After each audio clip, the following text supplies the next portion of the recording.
तुम्ही विचार केला असेल काही रेस्टॉरंट मध्ये सीट खूप अनकम्फर्टेबल असतात, पण कधी विचार केलाय का असता? अरे थांबा, मी सांगतो ना, एक मिनिट. ही ऍक्च्युली एक बिझनेस स्ट्रॅटेजी आहे.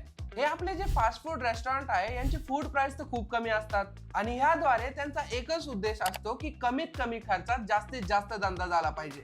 पण त्यासाठी हाय टेबल टर्नओव्हर पाहिजे. ते कसं होणार? तर इथे प्ले होतो ह्या अनकम्फर्टेबल सिटिंगचा रोल.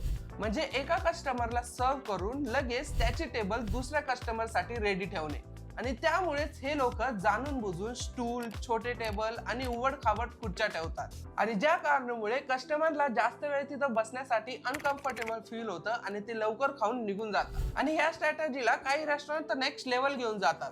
इथे तर तुम्हाला बसण्याची सोय असते, पण त्या रेस्टॉरंट मध्ये तुम्हाला उभं राहून खावं लागते. आणि याचा निष्कर्ष हा होतो की या ज्या अनकम्फर्टेबल सिटिंग अरेंजमेंट मुळे सिटिंग कॅपॅसिटी खूप वाढते.